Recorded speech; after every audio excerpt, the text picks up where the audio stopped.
boa noite. Gostaria de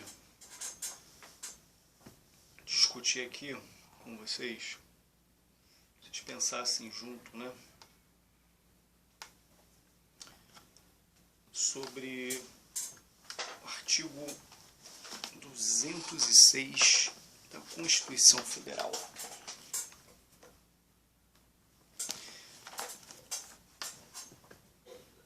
O artigo 206 da Constituição Federal vai falar especificamente da educação. E fala dos princípios que devem reger a educação como um todo. Né? Diz aqui, artigo 206. O ensino será ministrado com base nos seguintes princípios. Princípio número 1. Igualdade de condições para o acesso e permanência na escola.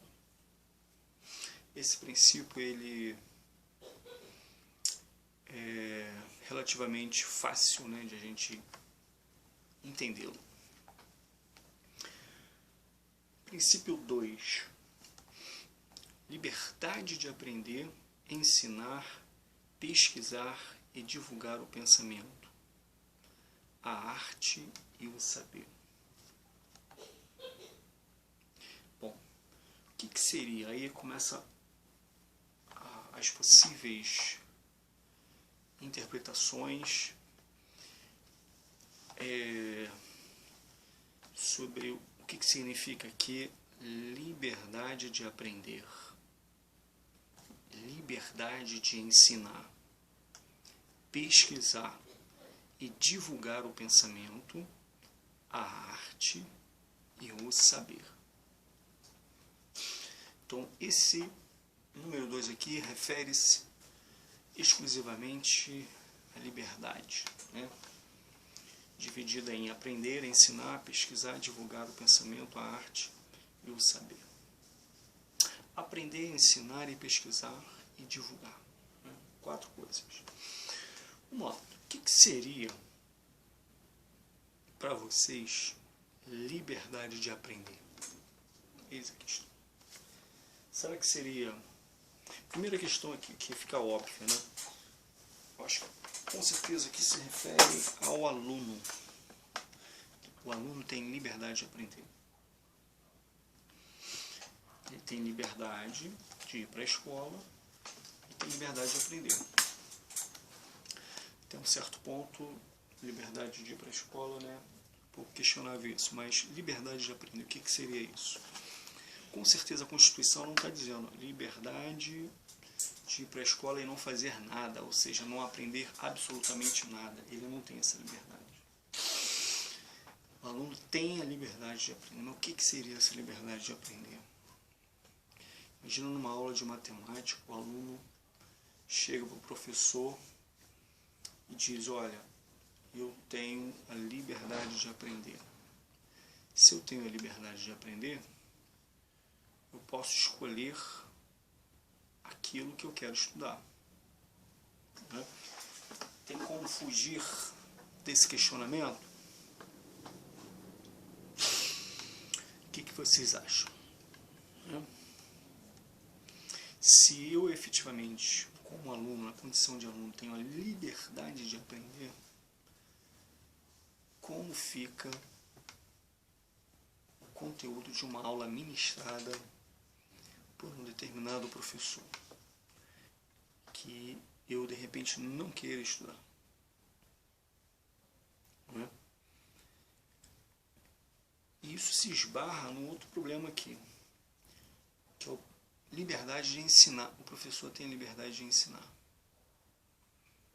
Quem ensina é o professor, né? A gente está falando de uma educação meio sentido tradicional, né? Há que se pensar também que o professor aprende, o aluno também ensina, mas o professor, vamos dizer que seja referente ao professor, que ele tem a liberdade de ensinar. Pode alguém reclamar disso? Eis a questão. Como resolver? Como resolver esse conflito, né? Me parece que há uma dicotomia aqui, um conflito bem claro, né? A minha liberdade de aprender enquanto aluno pode se esbarrar na sua liberdade de ensinar enquanto professor. O professor pode citar mesmo parágrafo, mesmo inciso da Constituição e falar, olha, eu tenho liberdade de ensinar. E aí, como é que fica essa questão? Como resolver esse problema? Dentro de uma escola pautada nos moldes tradicionais em que é a escola que a gente está vivendo hoje. Muitas vezes, será que o aluno vem aqueles questionamentos, será que o aluno deveria aprender tal coisa, sei lá, logaritmo, equações logarítmicas, coisa que na cabeça dele não entra e aquele conteúdo só vai servir para baixar a sua nota. O aluno... Aí vem essa questão, para que serve a escola? Para a gente ir lá aprender um conteúdo que a gente não quer, e quando quer é por um objetivo muito passageiro, ou seja, eu vou aprender tal coisa porque tem uma prova do Enem, vou entrar na universidade e nunca mais vou falar daquilo, e aquilo não vai servir mais para nada na minha vida. Como pensar uma escola em que esse inciso aqui da Constituição, do artigo 206, seja satisfeito, seja cumprido de uma forma pedagógica, em que se respeita a liberdade de aprender e a liberdade de ensinar. Que práticas pedagógicas os professores e os alunos poderiam estar desenvolvendo na escola em que se respeita isso aqui? Como pensar práticas inovadoras em uma escola que às vezes só tem livro didático? Não tem mais nada para fazer além de livro didático, para ler, enfim. Quando tem uma biblioteca muito caótica, muito ruim, enfim. Como cumprir essa liberdade de aprender? Isso.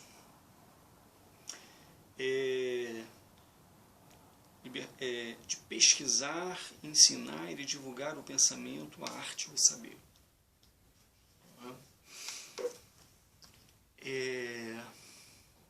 E sempre vem na cabeça do professor, tem que cumprir determinados conteúdos porque estão no livro didático, porque tem o BNCC da vida, etc. e tal.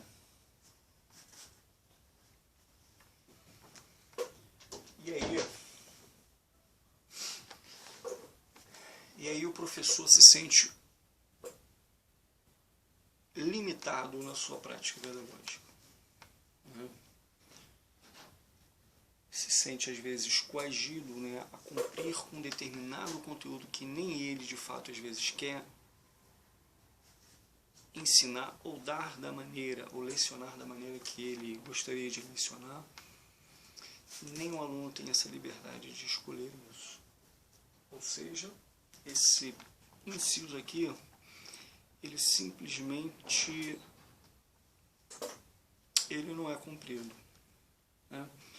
Então, a liberdade de aprender do aluno, vamos pensar aqui, como é que são os nossos alunos, aquele desânimo total, enfim, que não quer aprender nada, e que só estuda para qual é o grande objetivo de na cabeça de um aluno, às vezes? Tirar uma nota, entendeu? Por que ele estuda logaritmo? Para tirar 5. Por que ele estuda orações coordenadas? Para tirar 5. Por que ele estuda a Segunda Guerra Mundial? Para tirar 5 e passar. Ou seja, nenhum sentido grandioso a escola, os professores, e os alunos e os pais parece que estão conseguindo constituir.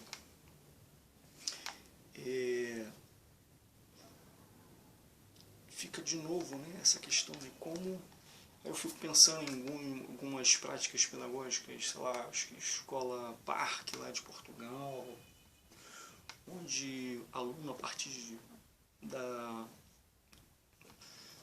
da infância já são convidados a pensar o seu próprio processo de aprender, né, de se expressar. Né.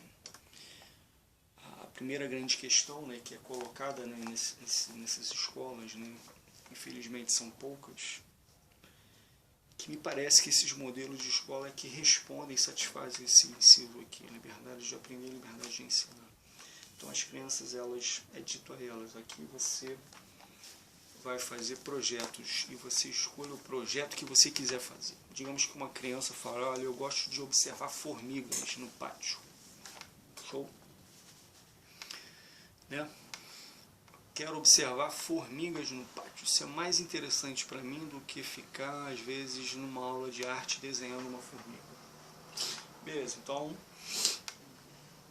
essa criança vai ter a seguinte liberdade de aprender, de pesquisar e de divulgar aquilo que ela conseguiu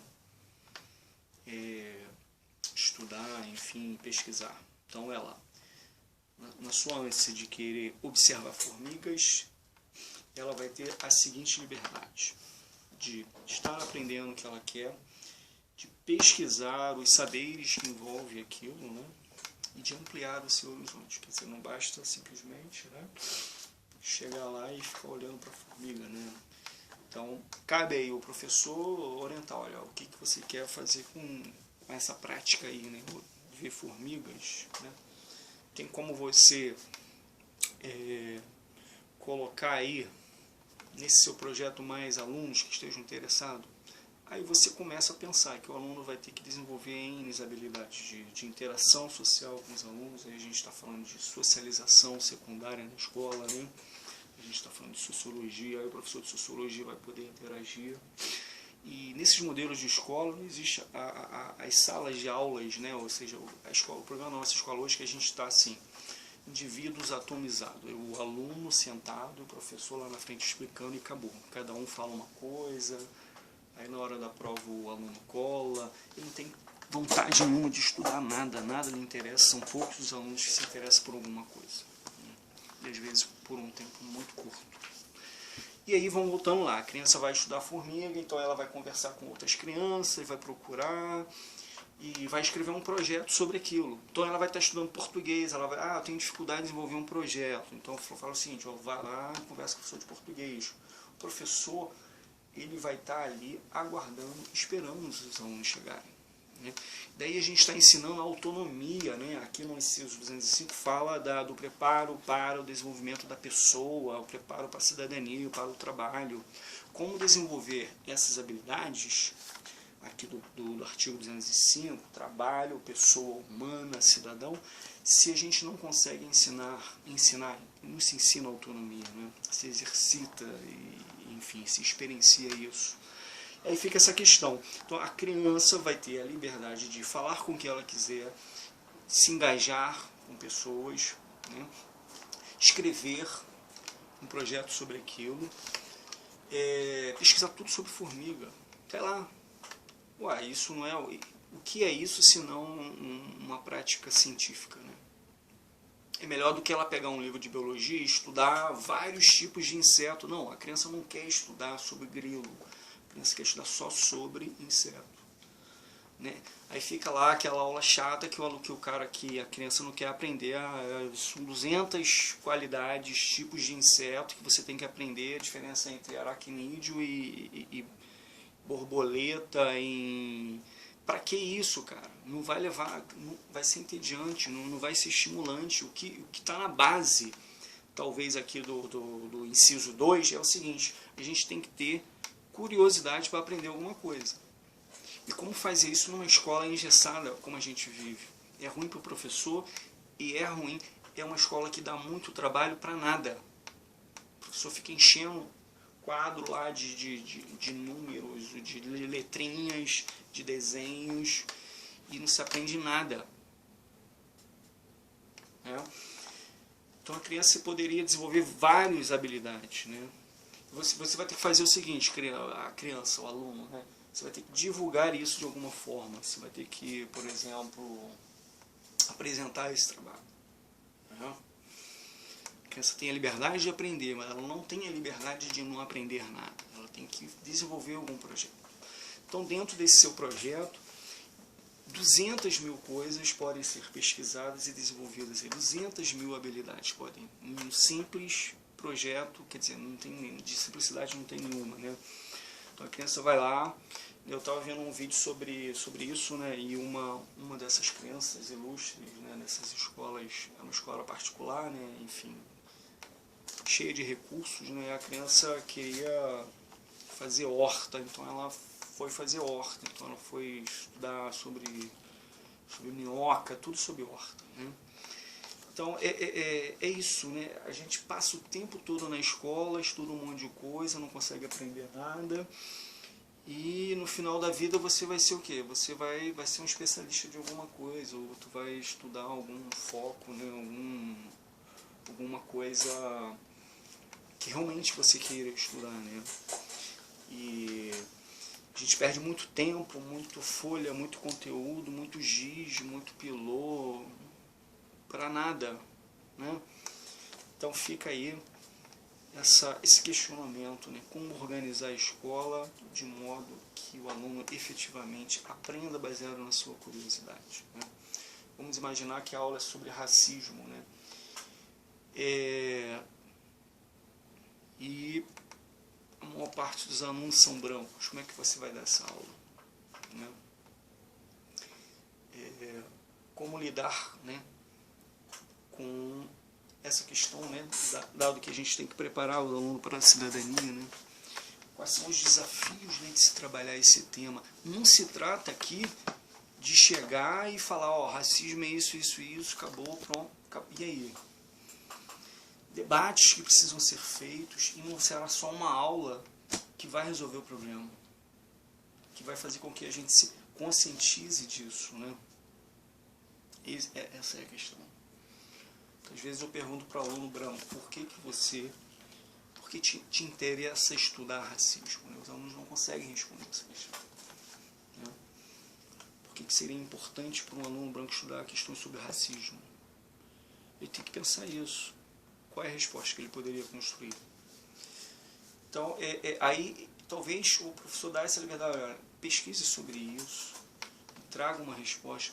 Aí cabe ao professor, às vezes, a sua difícil tarefa de tentar apontar ou estimular alguma curiosidade no aluno, para que então, a partir dessa curiosidade, havendo curiosidade, ele desenvolva, né? Lembrando que o racismo é uma coisa muito difícil de ser trabalhada, né? E não será com um texto apenas que às vezes o aluno vai se motivar a estudar, né? Talvez ele vai ouvir a aula de com a orelha bem fechada, né? Ele não vai se interessar por aquilo. E como trabalhar isso, que é um tema super importante de ser tratado, né? De ser analisado, né? Vai haver brigas às vezes, vai haver discussões, vai haver grandes debates onde inimizades podem ocorrer por conta desse tema. Imagina aluno, né, brigando numa própria escola, né, como a gente viu aí recentemente numa escola de elite, quer dizer, uma escola totalmente estruturada, de classe média alta, alunos fazendo piada da menina por conta da sua cor, né, pelo fato dela ser negra, né. Que educação é essa, né? Que educação é essa que a gente precisa ter para cumprir aqui a formação da pessoa humana e da cidadania, né? A tarefa de educar é muito complexa, e pensar que com livros apenas didáticos e com vídeos e com um tablet a gente vai conseguir dar conta de tanta coisa que é importante a gente ensinar e discutir. Cadê os espaços de diálogo nas escolas? Não existe espaço de diálogo. Conselho de classe é só para falar de nota, de problemas de aprendizagem, ninguém toca essencialmente na questão. Os professores não conseguem fazer nada juntos. Quando faz alguma coisa junto é porque foi um projeto de cima para baixo, né? Os professores às vezes são desestimulados a ensinar alguma coisa ou a pesquisar alguma coisa, né? Enfim, são várias questões, isso aqui é só um mero debate, né? Um mero apanhado de questões aí para a gente pensar. E aqui o inciso 3 diz: pluralismo de ideias e de concepções pedagógicas. Isso aqui é super importante, porque sem isso aqui a gente não vai conseguir cumprir o número 2, que é a liberdade de ensinar e a liberdade de aprender.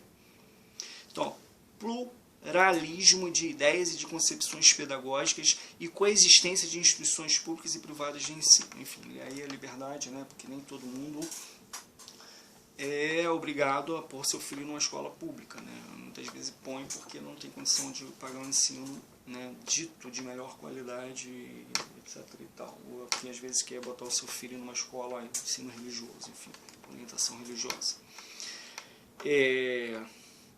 Então, a importância do pluralismo de ideias e de concepções pedagógicas. Isso é super importante. Será que as escolas, será que os governadores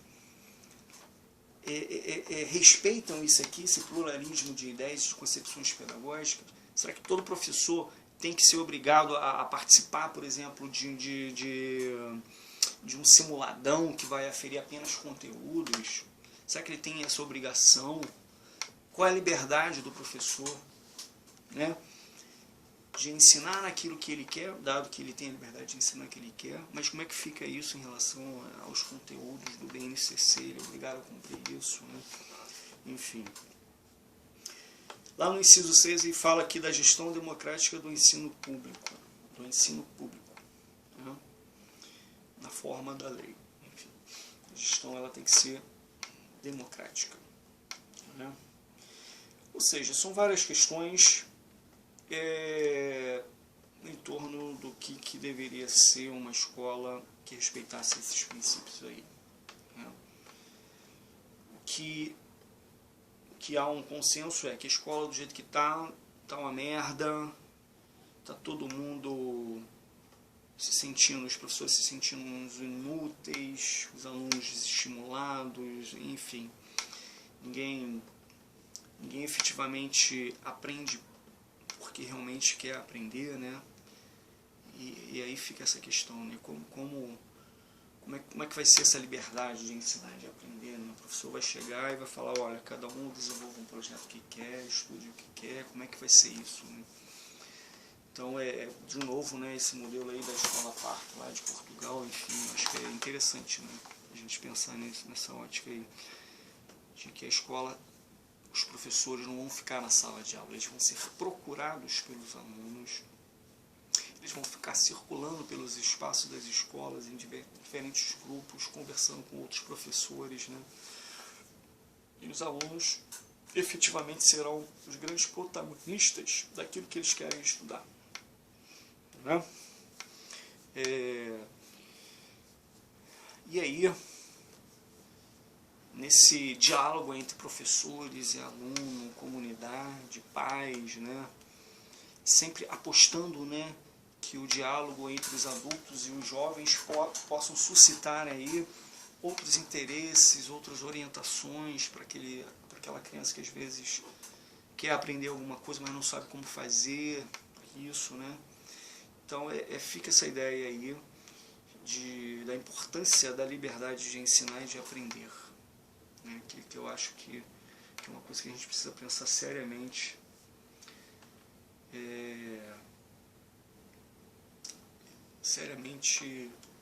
dentro das nossas práticas, né? Que escola que a gente pensa, né? Está pensando aí cada vez que a gente entra numa sala de aula, né? É muito difícil isso, e eu acho que a gente está longe de resolver e de cumprir esse inciso 2 aqui do artigo 206. Infelizmente. Isso aí, gente. Esse é o nosso país e essa é a nossa escola.